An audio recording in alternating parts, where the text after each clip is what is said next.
Good morning, everyone. I'm Sarah Green Carmichael, managing editor for politics at Bloomberg Opinion.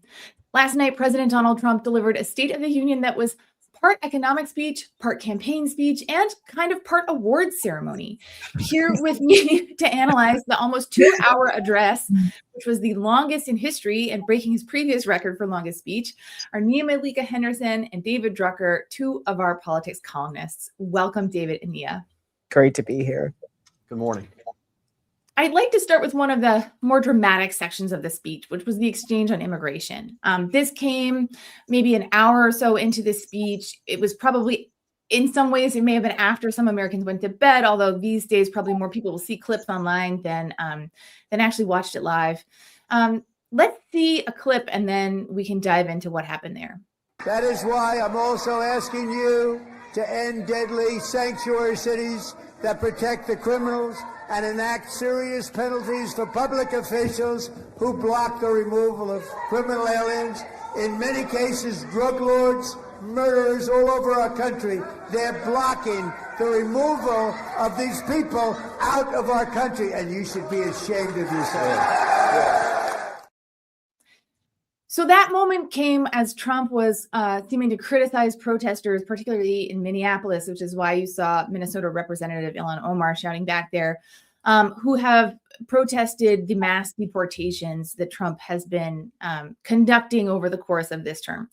And I thought what was interesting about this was that immigration was once a strength for Trump, but this mass deportation campaign has eroded his standing and has become quite unpopular with Americans, including independents. But Trump did not take the opportunity here for a reset, as we just saw. He used this again as a way to criticize and try to put Democrats on the defensive. So, Neil, what did you make of this moment and the remarks here? You know, as you said, this was the most contentious part of this speech. You had Ilhan Omar there yelling, "You killed Americans." This is a congresswoman that the president has gone after repeatedly. She's from Somalia. He has tagged those folks, many of them American citizens, as sort of the cause of a lot of the unrest in Minnesota and Minneapolis. There you saw the tug of war, right? With Trump trying to wrestle the narrative back around immigration. This is ground that he used to dominate and now has lost quite a bit of ground on because of what Ilhan Omar was saying there, which is you have killed Americans.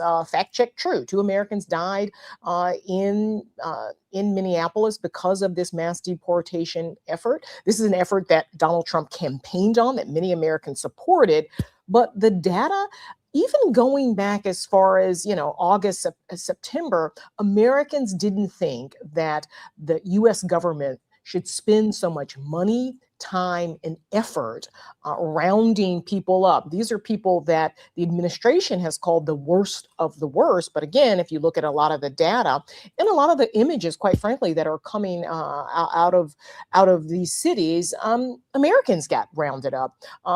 People who are just living their lives, maybe they're here seeking asylum. Those are the kinds of folks that were rounded up in ways that Americans didn't like.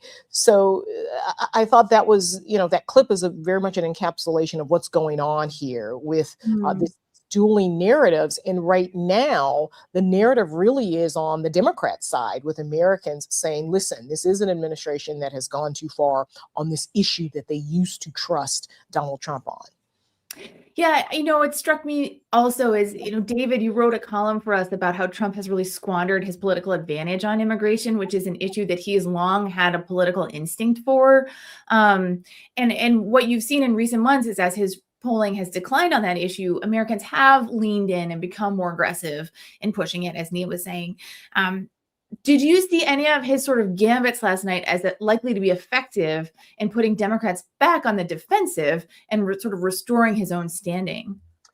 Not really. Look, time will tell, right? And I don't like to draw conclusions less than 24 hours after the conclusion of a major speech. But what we've seen with States of the Union in recent history is that they simply don't move the needle because the partisans are tuning in for the greatest hits. The opposition that's tuning in is almost hate watching, and they're not going to be persuaded. And often the commander in chief that's giving the speech isn't trying to persuade. They're trying to maximize the enthusiasm and voter turnout among Americans that are already on their side or will be on their side if they just show up to vote. And I think that's what we saw from Trump last night. Immigration is a particularly interesting category because, in part, he is being hurt, if you will, by the fact that the southern border is closed and we no longer have an influx of illegal immigrants or people who are undocumented that are gaming the asylum system. That was a huge problem under the Biden administration until they belatedly closed off the border using executive action toward the end of Biden's term. But the bigger problem for Trump is that independent voters and all sorts of voting blocs are rejecting and are appalled by the tactics being used by the federal government to round up illegal immigrants. And that is a huge problem that the president last night did not address at all, right? There is in polling, when you look at it, plenty of support for deporting illegal immigrants who are criminals. And when the president, raised that issue last night, in and of itself, that's just fine. It's a political winner. It's something that, in theory, Democrats should definitely clap for. If there is a criminal who's in this country illegally, send ICE, send the Border Patrol, round them up, get them out, because the American people broadly support that. Hispanic voters largely support that. What the president has done is go after everybody with his mass deportation program. That rubs people the wrong way, but the tactics in particular, and it was notable last night that he didn't address the killings of Alex Preddy or Renee Good at all in Minneapolis. He didn't talk about it being regrettable and how that's why he put Tom Homan in charge. And we've seen things proceed differently in Minneapolis, even if people in Minneapolis disagree. It's something he could have talked about, and how he was going to continue to pursue criminals, but that the government is learning from its mistakes or learning from its experience, even if he doesn't want to use the word mistake, and is now proceeding along a different track with the same broad goals. And that is in large part because Trump never resets. He never changes he never talks about changing direction because he is never wrong and can never be wrong. Even when he subtly makes an adjustment, as he did by putting Tom Homan in charge of Minneapolis, and then there's in the process of a pullout of Border Patrol and ICE agents, he doesn't say that that's what he's doing. He says everything's proceeding just the way it was. Everything is fine. I didn't make any mistakes. And you can't have an opportunity to change the political conversation and voters' views about you if you won't do that. Yeah.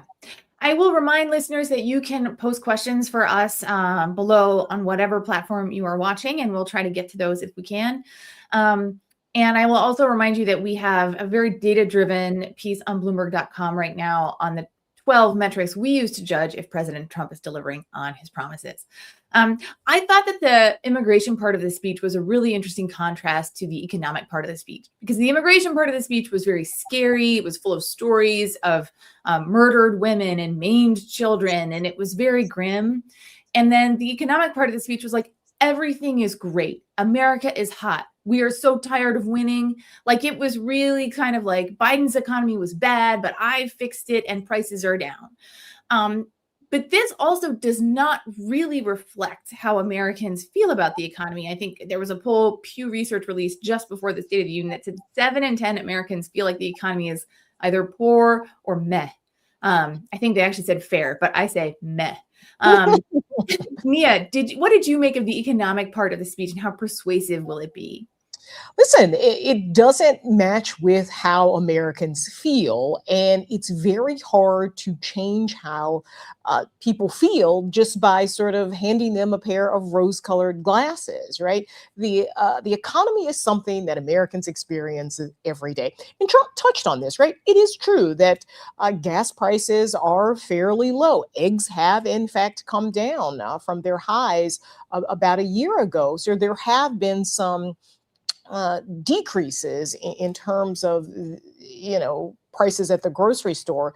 The problem is that when people think about the economy, they're also thinking about healthcare. That is the number one issue that Americans are concerned about when they think about the cost of living and the economy. Housing is also a part of that as well. You had the president sort of tick off this laundry list, eggs are down, beef is down, and more to come. Just waiting, in line at the Piggly Wiggly, and all the prices are going to be down. I think that gap between the president being the cheerleader and Americans experiencing these affordability issues.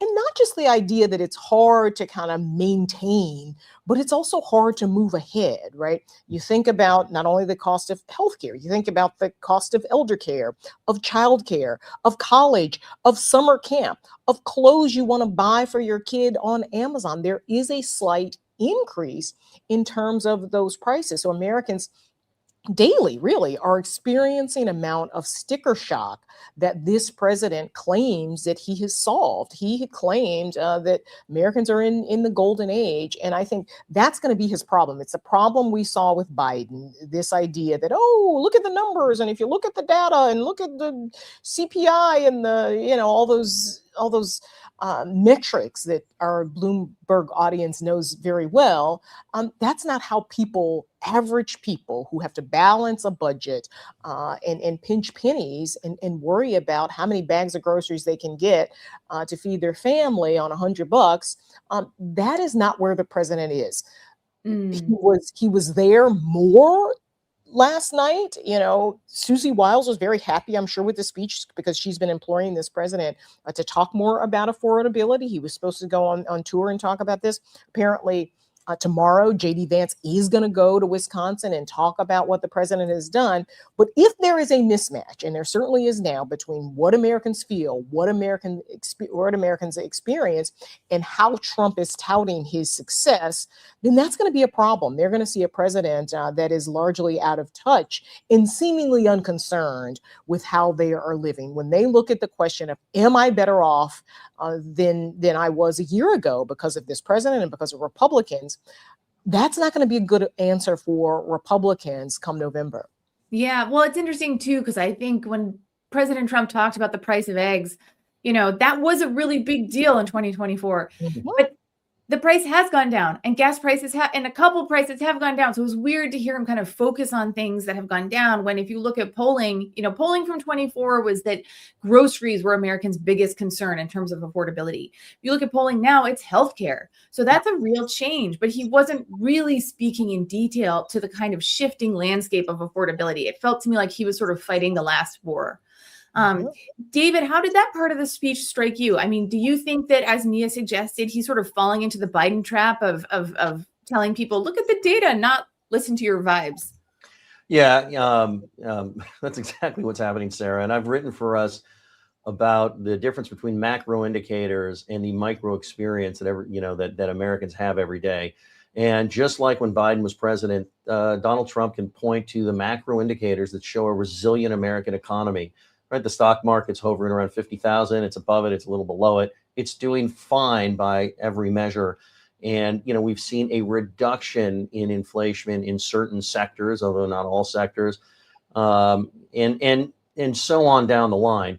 But the economy is not about macro indicators. It's about how voters feel. In fact, the economy could legitimately be great.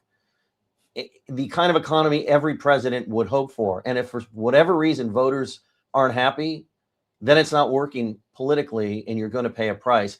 Look, Donald Trump, that portion of the speech was classic Trump, in that he, I was raised around a lot of sales and marketing executives and entrepreneurs. And it's the American way, when you're a founder or a business owner, a sole proprietor, when you're in sales and marketing, to talk about the reality that you envision as a way to affect it. And this can be very useful in business and investing, because you're trying to get people to believe in a vision. But it doesn't quite work this way in politics. And so the fact that the president raised the issue of affordability, called it a fake issue invented by Democrats in the media, and says that things are now affordable and there's no more problem, compounded the problem that voters believe it is the number one problem, and they don't think the president's sufficiently focused on it. And I think we should contrast here how this works for Donald Trump when he's running for office and how it doesn't work for him when he's in office.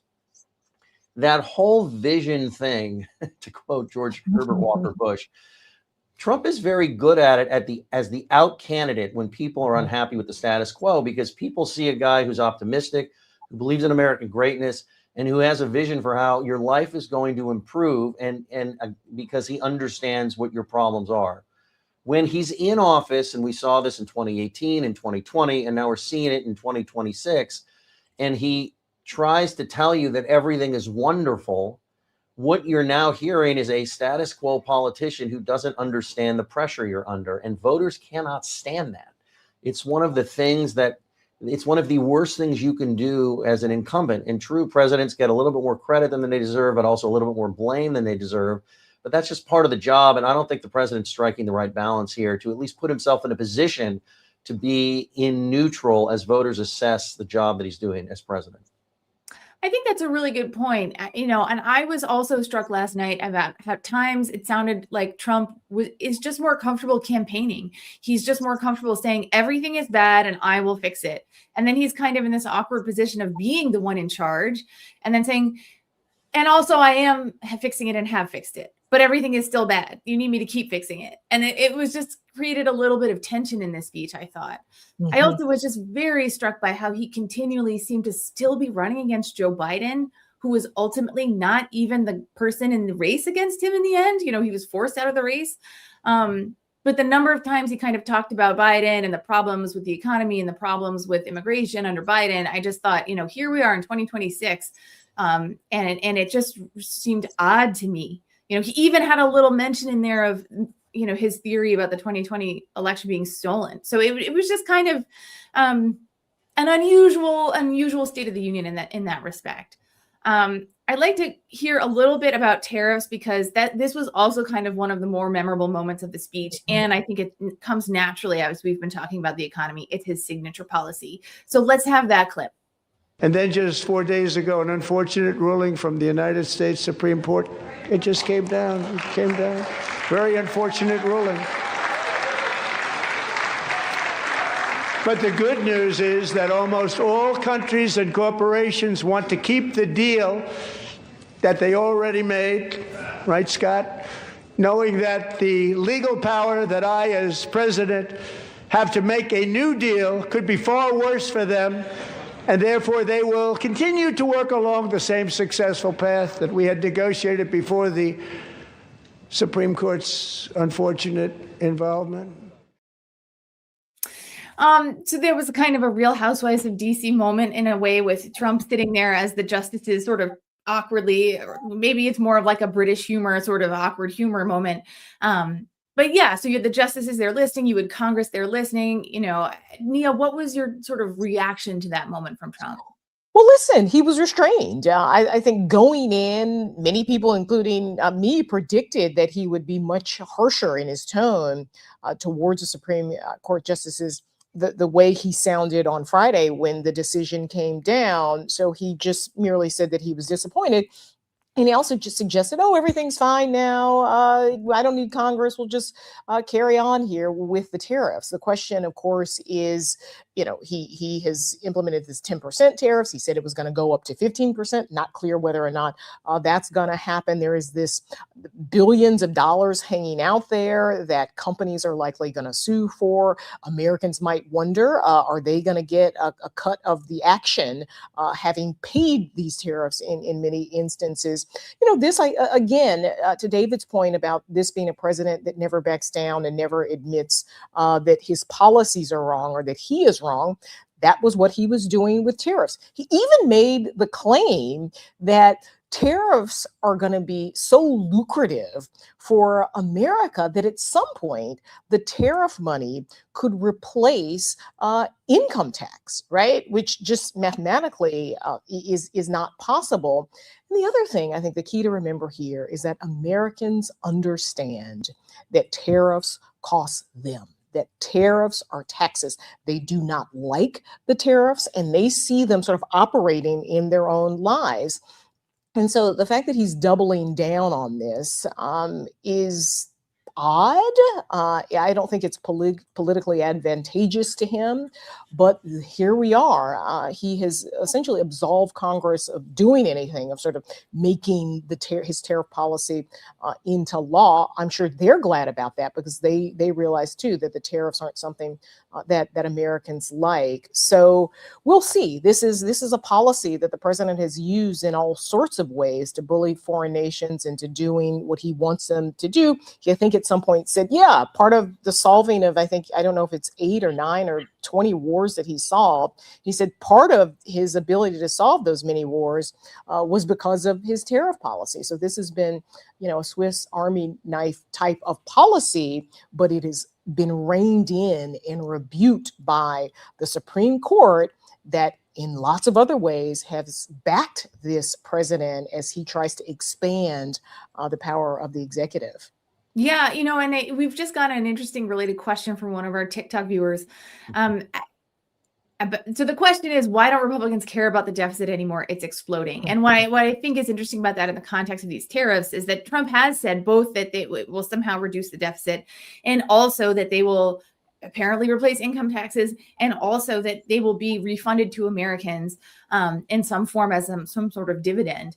But David, what are your thoughts on kind of the deficit reduction piece of it? That used to be a big talking point, and now you don't hear much about it. Yeah, nobody cares about it. The answer, there are different many ways to answer the viewer's question.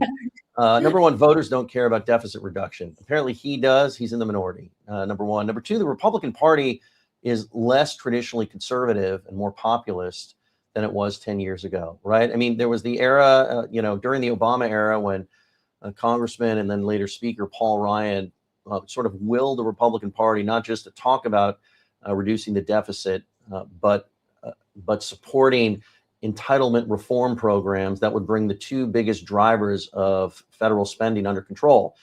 Look, you can love Medicare and Social Security. You can hate Medicare and Social Security.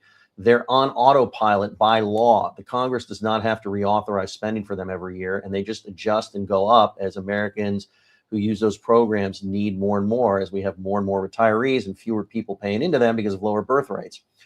And the president always thought it was politically stupid for Republicans to support overhauling those programs because they are, in fact, so popular and seniors vote in such high numbers per capita compared to other groups. So there's just no appetite to do the sorts of things that would actually bring the debt and the deficit under control. The president doesn't have any appetite for it.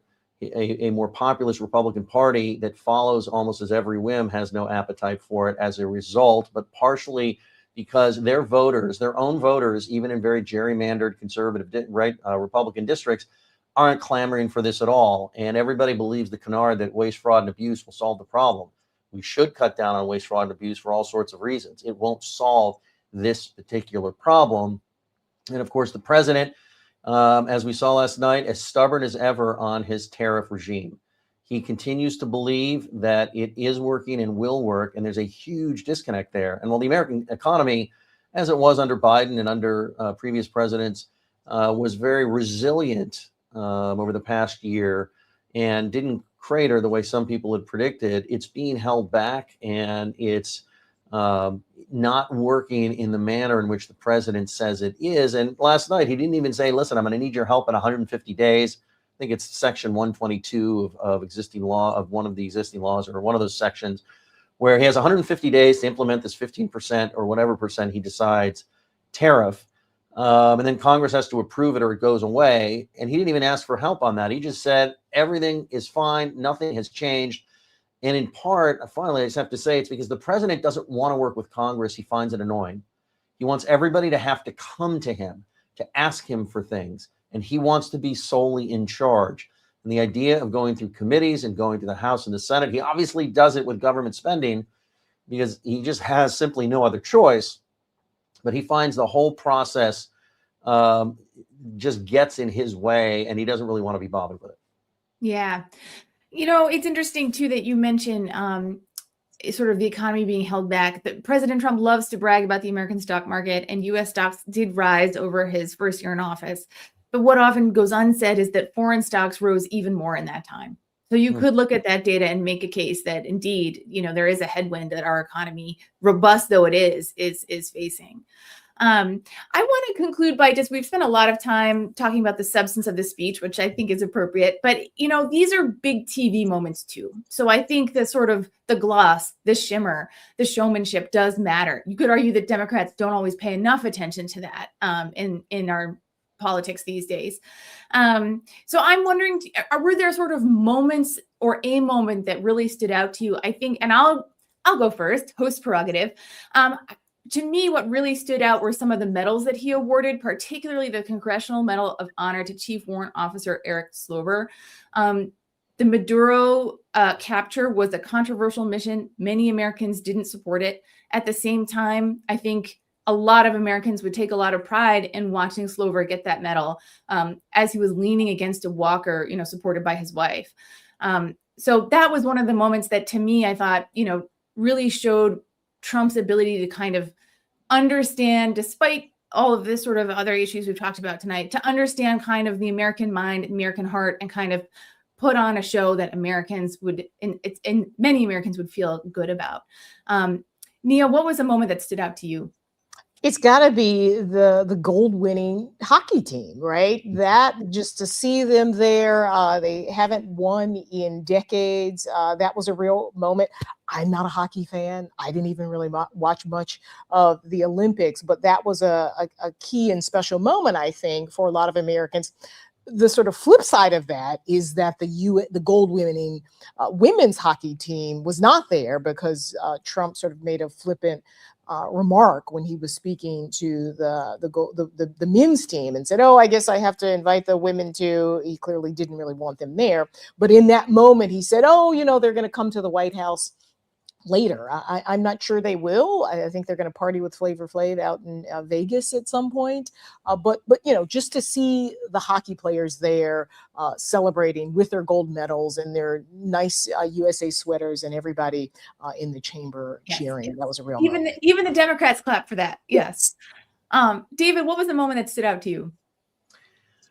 Well, look, I'm going to, just because you mentioned a lot of the positive moments, both of you did, which I think were very apt. I mean, honoring great Americans, it's just something you don't argue with, right? Even if you don't like if you don't like the person that's doing it, even if you wonder about the venue, and I'm not arguing with any of this. He honored some really great Americans that show us the best of us, that show the world the best of the United States.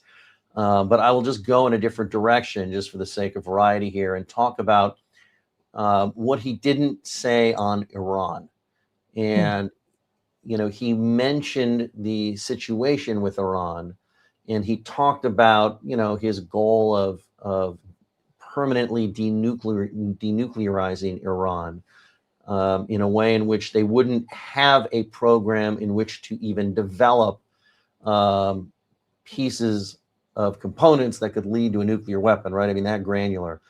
But he didn't ask the American people, he didn't try and sort of sell this or explain this part of what he's doing to the American people in any sense, right? I mean, we now have more American military equipment and personnel deployed to the Persian Gulf than we have since the Iraq War.